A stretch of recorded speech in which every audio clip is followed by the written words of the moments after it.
Le langage C est un langage qui possède une panoplie d'atouts ou de ressources. Les pointeurs sont l'une d'entre elles. Donc, si vous êtes ici, c'est pour en savoir plus sur les pointeurs. Donc, sur ce, je vous souhaite la bienvenue dans ce nouveau tutoriel où nous parlerons des pointeurs en langage C.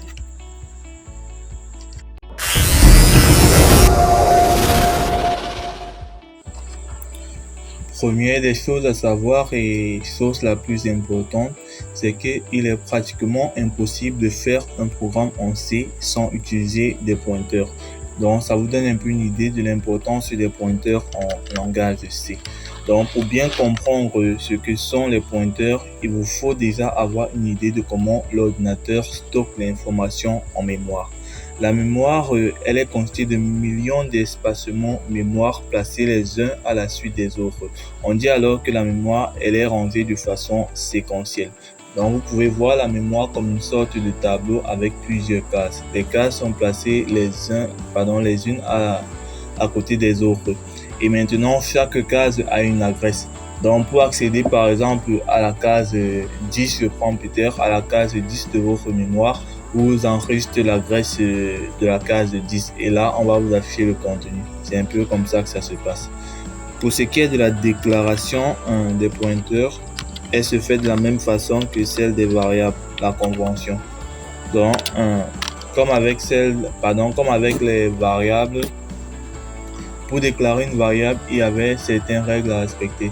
Notamment, le nom de la variable ne doit pas commencer par un chiffre, il ne doit pas contenir des caractères spéciaux à l'exception du underscore. Il peut également avoir des lettres ou des chiffres dans la variable. Donc, pour ce qui est de la déclaration des pointeurs, on va d'abord préciser le type. Donc, un pointeur, en fait, c'est une variable qui va contenir l'adresse d'une autre variable. Donc, pour déclarer les variables en langage C, on respecte d'abord notre convention. Donc, on précise le type en fait de la variable en question. Donc, c'est int. Maintenant, je crée peut-être d'abord une variable que je vais appeler âge. Donc, je crée âge. Maintenant, je veux également créer un pointeur sur âge. Par convention, lorsqu'on veut créer des pointeurs, des pointeurs sur des variables, on va les appeler P espace nom de la variable en quelque sorte. Donc comme ceci, c'est une convention qu'on a adoptée. Donc là par exemple, j'ai ma variable âge. Donc pour créer un pointeur sur âge, le nom, je vais mettre P âge. Mais seulement qu'ici, je dois rajouter un nouveau symbole devant pour dire que c'est un pointeur. Donc c'est le symbole étoile. Donc, lorsque l'ordinateur voit ceci, il sait que c'est un pointeur. Maintenant, tantôt, comme je disais, les pointeurs, ce sont en fait des variables qui vont contenir l'adresse d'autres variables. Telle qu'elle est là, mon pointeur, il va contenir l'adresse d'une variable aléatoire. Donc, il faut déjà qu'on initialise notre pointeur. On lui dit que tu vas contenir l'adresse de cette variable-ci. Donc là, je vais mettre ph. C'est le nom de mon pointeur. Donc, je mets ph égale. ph sera égal à quoi? À l'adresse de âge. Donc, c'est comme ceci qu'on dit. Lorsqu'on note comme cela, ça veut tout simplement dire l'adresse de âge avec le symbole devant. Je vais vous expliquer un peu mieux ça avec la fonction scanf. Si vous l'avez remarqué, on met toujours ce symbole lorsqu'on veut lire, par exemple, une donnée entrée par l'utilisateur. Donc maintenant, on va faire un petit exemple pratique pour que vous puissiez mieux comprendre ce que sont les pointeurs en langage C.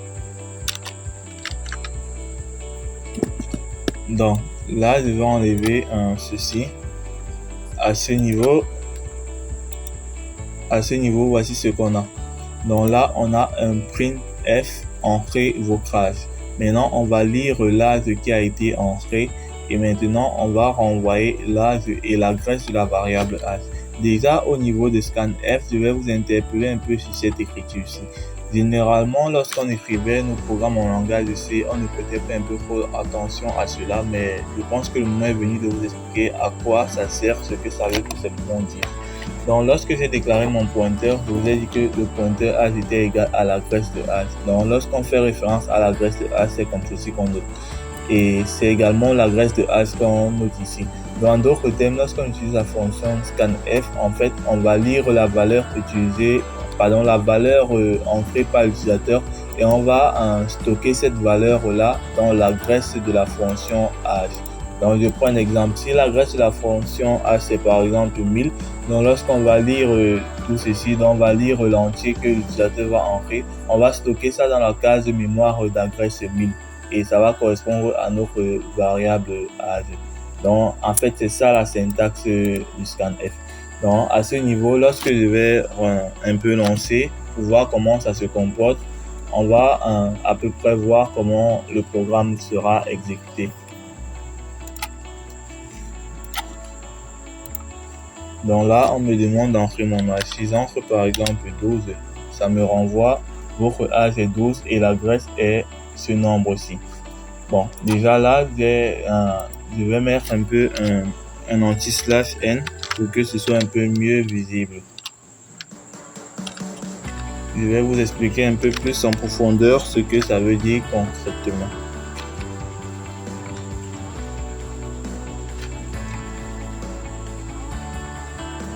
Donc, on entre nos âges, donc par exemple 14.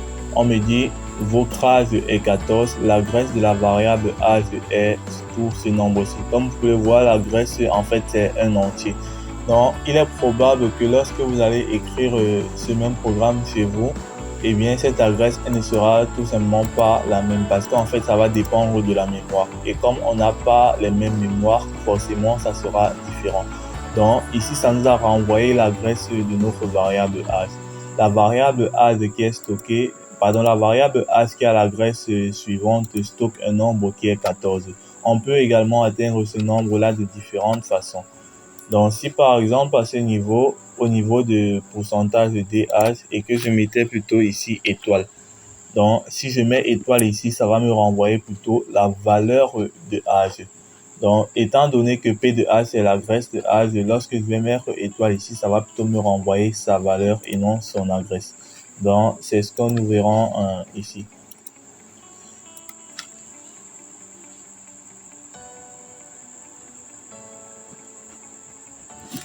J'entre par exemple 15.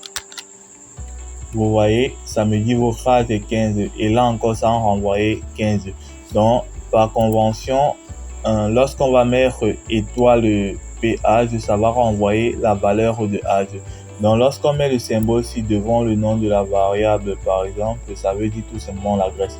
Donc, à ce niveau, donc au niveau du printf, donc si je mettais par exemple le et devant le printf, ça devait plutôt me renvoyer l'adresse cette fois-ci. Donc, c'est pour ça que lorsqu'on utilise le printf pour afficher le contenu d'une variable, on ne met jamais le symbole qu'on met au niveau du scanf parce que ça va renvoyer cette fois-ci l'adresse de la variable. Démonstration.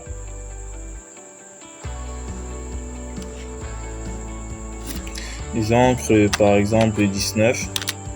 Là, ça me renvoie bel et bien l'adresse qu'on avait au départ. Donc, l'adresse de notre variable a été bel et bien renvoyée. Donc, il est important que vous compreniez mieux cela pour la suite. Donc, déjà, je vais un peu zoomer pour que vous puissiez mieux voir. Voilà. Donc, à ce niveau, je vais mettre un petit test en commentaire. Donc là, ce qu'il faut savoir tantôt, comme je disais, c'est que étoile pointeur de la variable, donc étoile PH, ça va renvoyer en fait le contenu de la variable. Donc là, j'ai créé une variable âge et là, j'ai donné un pointeur sur la variable âge. Donc le pointeur va contenir en fait l'adresse de âge.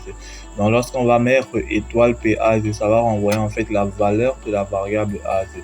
Et également, lorsqu'on va mettre âge tout court, donc si là j'enlève ceci et je mets âge tout court, ça va également renvoyer la valeur de la variable âge. Donc, d'autre part, toujours, lorsque je mets le symbole et devant le nom de la variable, comme tout à l'heure, ça va en fait renvoyer l'adresse de la variable. Et maintenant, si je mets tout simplement le nom du pointeur, puisque le pointeur en fait est égal à l'adresse de la variable, ça va tout simplement renvoyer l'adresse de la variable. Donc, vous l'aurez sans doute deviné, au niveau du scanf, par exemple, une autre convention, on pourrait tout simplement remplacer le âge là par le pointeur, puisque en fait, on va donner à scanf la valeur de l'adresse de notre variable pour qu'elle puisse stocker le nombre en question. Donc là, si je remplace par PH, vous verrez que le programme va fonctionner toujours bel et bien. Donc là, j'ai remplacé par PAG sans mettre le symbole devant. Donc lorsque je vais relancer, le programme il fonctionnera toujours à la perfection. Donc là, on me demande d'entrer mon âge. Donc par exemple 18. Vous voyez, ça me renvoie en premier la Grèce et en second la Grèce. Donc à ce niveau-ci, au niveau du premier printf, j'ai mis le age, donc pour que ça me renvoie la Grèce et la variable âge. Au niveau du second, j'ai mis pointeur sur âge pour que ça me renvoie également la valeur de la Grèce. La Grèce. Donc si c'est que je vais vous montrer que tout ceci fonctionne bien, pour que ça renvoie la valeur toujours en gardant notre pointeur à la place de scanf, je vais relancer le programme. Vous verrez que ça fonctionne toujours bel et bien, malgré qu'on n'a pas mis le et devant, parce que le pointeur en fait il va déjà nous indiquer en fait la Grèce. Donc là je vais mettre 48. Là ça me dit votre âge est 48 et la Grèce de la variable est ceci. Donc le programme fonctionne bel et bien. Maintenant toujours par comparaison, si à ce niveau, dans ce niveau maintenant c'est la variable âge, ce n'est plus le pointeur sur âge. Le pointeur en fait ça va déjà indiquer la Grèce. Donc lorsque je mets la variable âge comme ça, en fait ça fait référence à la valeur. Donc là le programme va me signaler qu'il y a erreur. Là ça ne va pas du tout fonctionner. Démonstration, je mets par exemple 45. Vous voyez, le programme en fait il est en train de bugger. Donc là, il faut, lorsque vous ne mettez pas le pointeur, il faut préciser que c'est la Grèce. Par convention, on a appelé notre pointeur pH. Le pointeur, c'est en fait une variable qui va contenir la Grèce de notre variable h. Et la syntaxe avec le scanf voudrait que dans un premier temps, on met le type de données qui sera lu. Donc, comme par exemple, c'est un entier qui est lu, donc pourcentage de D. Ensuite, on met la Grèce de la variable dans laquelle cet entier-là va être stocké. Maintenant, ce qu'il faut savoir, c'est qu'en langage C, en fonction du type de données, il y aura ce qu'on va appeler de l'espacement mémoire réservé. Donc, je prends un exemple. Les données de type int n'auront pas le même espace réservé en mémoire que les données de type long, par exemple. Donc, les données de type int en mémoire, ils vont occuper 4 cases. Donc, ça va correspondre à 4 octets. Donc, lorsque vous déclarez un type int, en fait, vous êtes en train de réserver 4 cases de mémoire en mémoire.